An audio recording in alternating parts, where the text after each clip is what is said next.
الرحيم. بسم الله الرحمن الرحيم. السلام عليكم ورحمة الله وبركاته. ازيكم يا حبايبي؟ عاملين ايه؟ يا رب تكونوا بخير وفي احسن حال. هنعمل النهاردة مع بعض كباب الفراخ او كفتة الفراخ بمقادير سهلة وبسيطة. هنا معانا بصلة متوسطة وقرنين فلفل، واحد احمر وواحد اخضر. لو انت عايزه تحطي قرن فلفل حامي براحتك، بس انا مش عايزاها حامي عشان ما تكونش حامي. ودي البهارات اما نيجي نحطها اقول لكم على مكونات البهارات عشان ما ننساش مع بعض. هنضرب البصلايه الاول والفلفل، وبعدين نعمل صدر الفرخه في الكبه. نقطع البصلايه كده عشان ما ينفعش نضرب صدر الفرخه وبعدين الكبه تبقى مكان صدر الفراخ. لا، نضرب البصل الاول وبعدين الفلفل وبعدين نضربها. نسمي الله كده حبايبي ونصلي على النبي.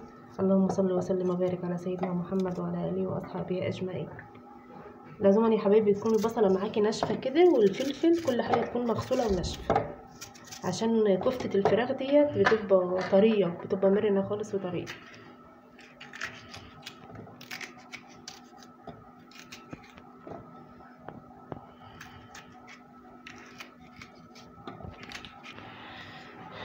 احنا هنحطها نضربها اهو في الكبه يا حبايبي. احنا عايزينها ناعمه خالص.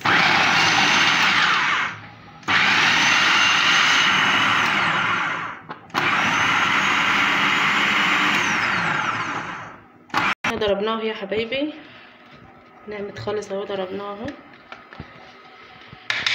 هنا بقى ننزلها عشان نصفي الميه بتاعتها.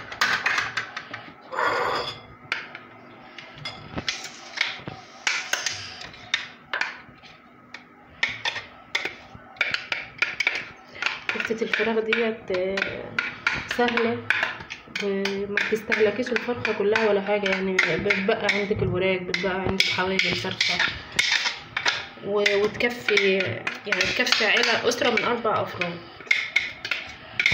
موفرة يعني في نفس الوقت موفرة. عايزاها ممكن مع عيش ماشي، عايزاها مع رز بسمتي ماشي. احنا هنعملها مع رز بسمتي ان شاء الله النهارده. كده يا حبايبي هنصفي البصل خالص من الميه، والميه ديت هقول لكم هنعمل بها ايه بعد كده. يا حبايبي دي ميه البصل، وادي هاتها كده معايا. وادي البصل اهو، بصل على الفلفل اهو، وادي ميه البصل. هنا هنحط عليها معلقه زيت،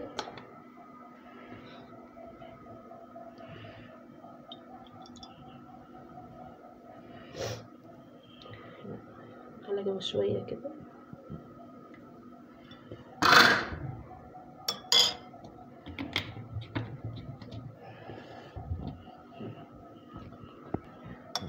هنا حطينا عليها معلقه زيت اهي، خليها كده معلقه زيت. هنا برطمان صلصه اهو معايا، هنحط عليها معلقه صلصه، بمعلقه نضيفها يا حبايبي، معلقه صلصه.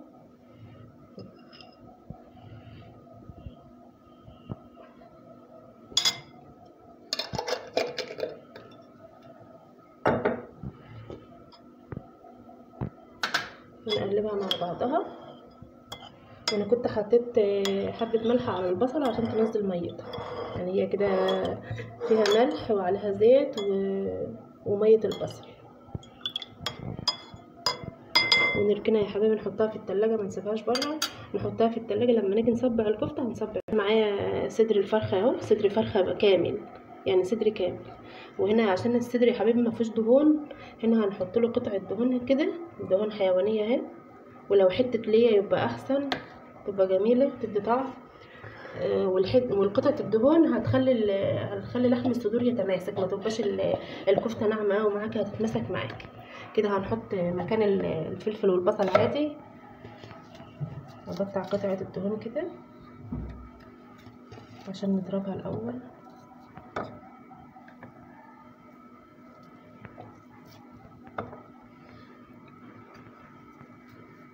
جربوها يا حبايبي وهتعجبكم ان شاء الله، هتعجبكم وسهله وبسيطه، والولاد اصلا بيحبوها.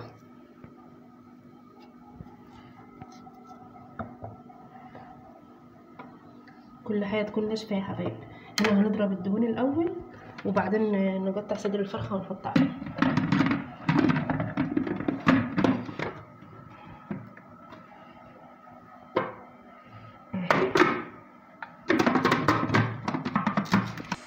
هنا يا حبايبي اتضربت معانا اهي، قطعه الدهون اتضربت معانا اهي في الكبه، اتضربت كويس.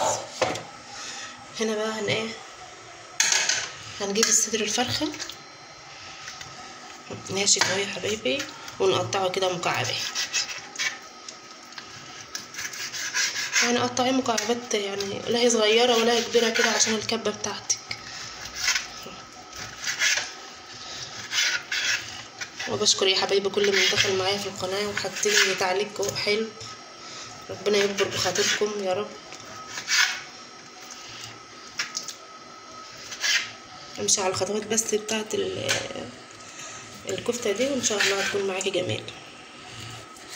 حبايبي قطعتها اهي مكعبات اهي، نحطها في الكبه ونفرمها معاكم.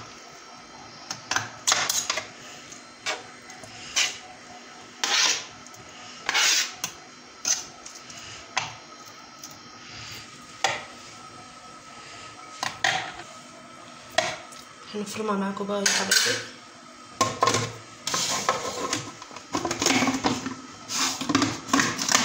بسم الله الرحمن الرحيم.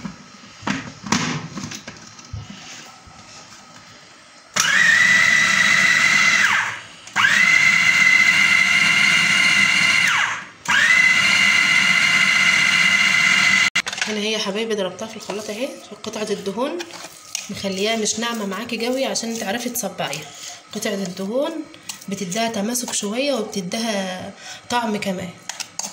حبايبي ضربناها اهي كده، انضربت في الخلاط اهي كويس اهي. هننزلها بقى، هننزلها في الطبق. قطعه الدهون ادت لها تماسك، يعني صدر الفرخه دي بيبقى ناعم خالص، ادت لها تماسك اهي. هشيل بقى ده كله يا حبايبي وارجع كده يا حبايبي اهي. ضربناها بقت جميله اهي. خلي بس الصدر ناشف معاكي، خلي كل حاجه ناشفه معاكي، الصدر ناشف معاكي والبصله والفلفل تكون مغسوله وناشفه كده. بقى نحط عليها البصل والفلفل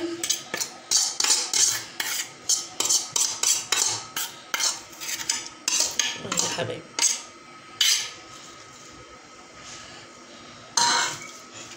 لو عجبتكم الوصفه يا حبايبي حطوا لنا لايك وفعلوا زر الجرس عشان يوصل لكم كل جديد. وبشكر كل اللي اشترك معايا في القناه. هنا يا حبايبي ادي البهارات. هنا معلقه ملح، معلقه بهارات فراخ، معلقه فلفل اسمر، معلقه كمون صغيره، معلقه 7 بهارات، ونص معلقه جنزبيل بودر، ومعلقه توم بودر صغيره، وما ننساش البابريكا.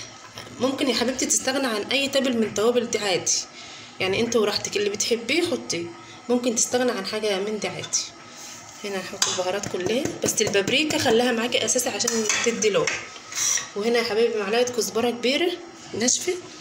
لو عندي كزبره خضراء كنت حطيت كزبره خضراء، بس عادي ما توقفيش على حاجه، اللي عندك اعملي بيه. وهنا ما تنسيش معلقه البيكنج باودر عشان تبقى تنفش معاكي الكيكه وتخليها حلوه. معلقه بيكنج باودر كبيره، هي معلقه اصلا، هي معلقه. ودول يا حبايبي معلقتين دقيق، معلقتين دقيق اهو.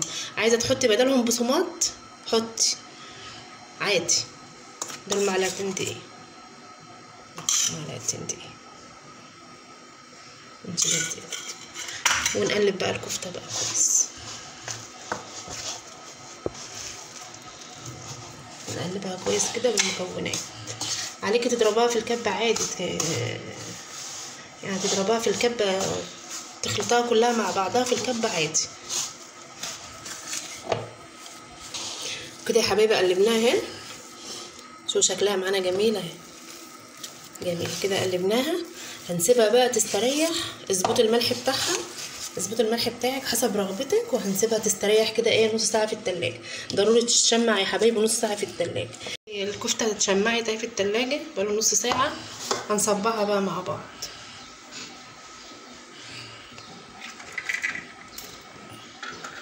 معايا هنا العيدان، باخد 2، وهنا مية البصل، وهنا مية البصل اللي احنا عملناها، هنبل ايدينا كده منها.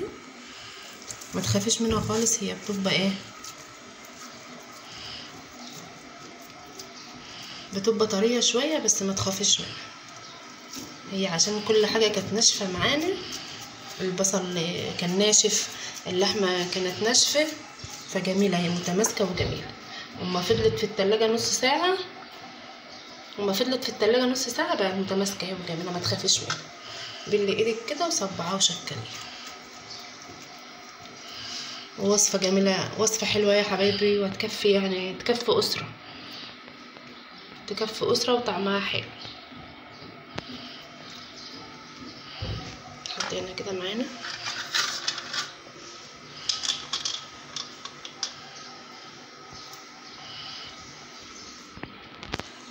كده يا حبايبي. يعني بله العيدان ديت كنت حطاها في ميه سخنه عشان ما تتحرقش معايا في الفرن.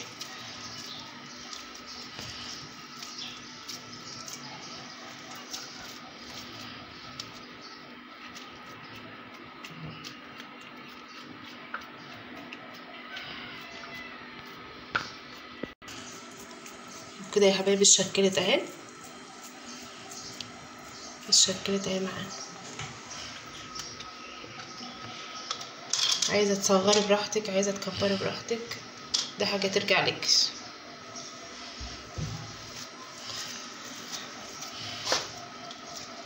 اتمنى يا حبايبي لو الوصفه عجبتكم ما تنسوش في اللايك والاشتراك وتفعلوا زر الجرس.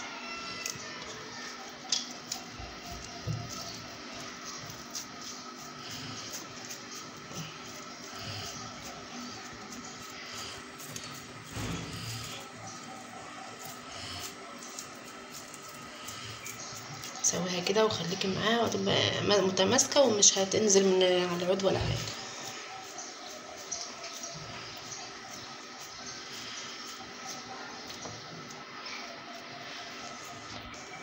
وبكده يا حبيبي معايا اخر واحده اهي لسه، صباحها معاكم برضه عشان تشوفوها. انا مرضتش يعني اعمل كله معاكم عشان يعني الفيديو ما يطولش. بتبلي ايدك كده من الميه بصلصه، ميه البصل بالصلصه، وتعملها كده متماسكه وحلوه.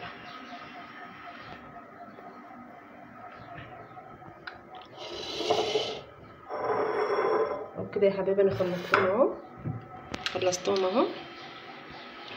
هحطهم في الصينيه اهو، لان هدخلهم يا حبايبي الفرن الكبير. انا قلت لكم كل حاجه بسويها في الفرن الكبير،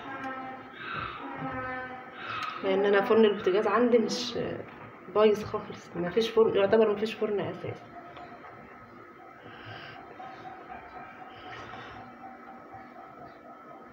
كده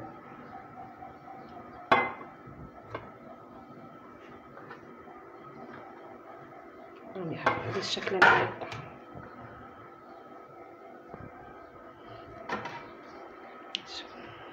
ندخلها الفرن كده يا حبايبي. تعالوا نعمل الرز مع بعض. حطيت الحله هنا تسخن، ادفع حبه زيت، حطيت فيها حبه زيت،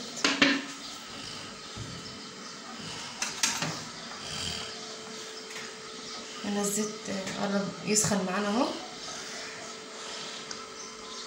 هنا هنعمل نص كيلو رز بسمتي، وعليكي تعمليه برز عادي، بس انا عندي نص كيلو رز بسمتي قلت اعمله عشان الولاد بيحبوه. هنا الزيت سخن اهو. هننزل التوابل دي: 1 رومي، وعود قرفه، و3 حبهان، و3 كبيبه صيني، و3 ورقات لورا. هنستنى بالبهارات دلوقتي. نزلهم كده مع الزيت كده واحمصهم شويه. هيطلعوا معاكي ريحه. وبعدين ايه احط البصل كده. التوابل اتحمصت معانا اهي، هننزل بالبصل.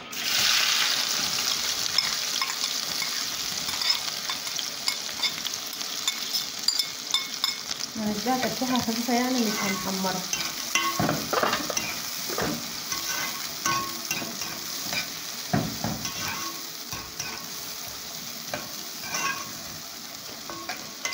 شويه رز هيبقى طعمهم حكايه، هيبقى طعمهم جميل.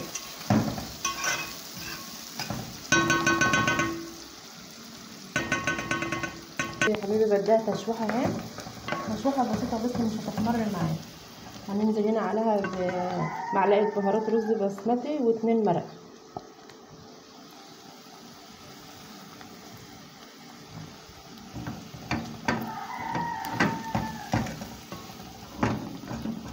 نزود المرقه كده مع البهارات.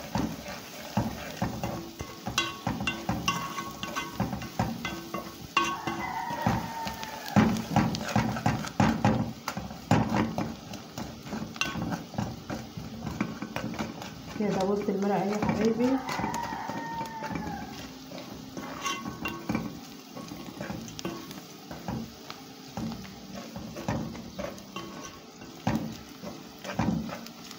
انت بتحب اي حاجه عايزه تضيفيها كل واحد وبيعمل بطريقته يعني. انا كل واحد بيحط الحاجه اللي بيحبها، كل واحد بيعمل بطريقته.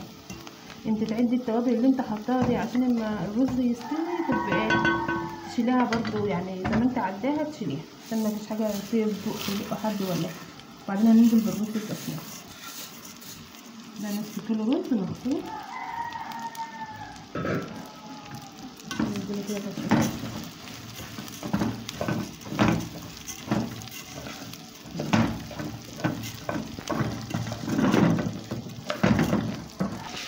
كده يا حبايبي. شوحنا الرز اهو.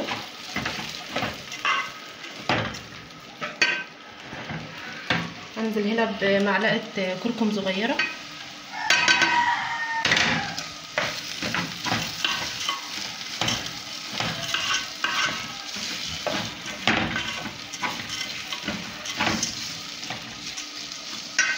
وبعدين ننزل بالميه يا حبايبي. الرز البسمتي لكل كوبايه رز بسمتي كوبايتين ميه. ده نص كيلو. هي ميته بتبقى زيته شويه يا حبايبي.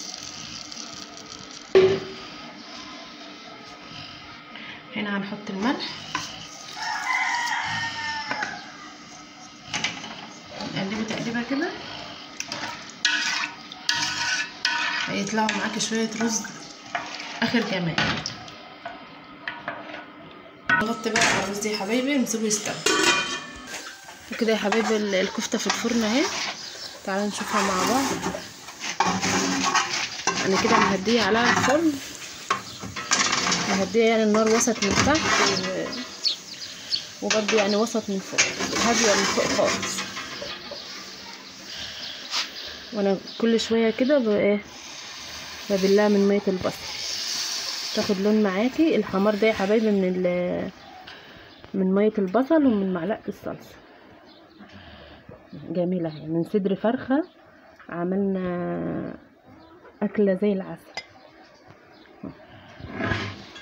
من اكله زي العسل تستاهل بقه. مش مكلفه خالص يعني. صدر فرخه احنا ما استهلكناش الفرخه بحالها، صدر بس كده. هبلها كده يعني. ميه البصل اهي يا حبايبي ما رميناهاش. ميه البصل اهي. شوفي شكلها اهي. بقلبها كل شويه كده اما تاخد لون معايا وتبقى جميله. يا حبيبي انا مسويها في الفرن الغاز الكبير فحلاش صوت الديك بقى. وبكده يا حبايبي خلصنا اهو وغرفنا الاكل. والكفته جربوها تبقى هتعجبكم قوي وهشه وطريه اهي. هي يا حبيبي عامله من جوه ازاي شكل الكفته من جوه. والله التليفون يعني مش مديها حقه وجميله. وجربيها. ومن صدر فرخه بس تعملي وجبه متكامله. عايزه تاكلها بعيش براحتك، عايزه تاكلها مع رز بسمتي، مع رز عادي، مع الرز المصري عادي، وتعمليه مبهر كده زي الرز البسمتي، وشيبسي ومخلل ورضا والحمد لله. وتفضلوا معانا، ويا ريت لو فيديوهات عجبتكم يا رب اكون ضيفه خفيفه على قلوبكم. وما تنسونوش في اللايك والاشتراك وتفعلوا زر الجرس. والسلام عليكم ورحمه الله وبركاته.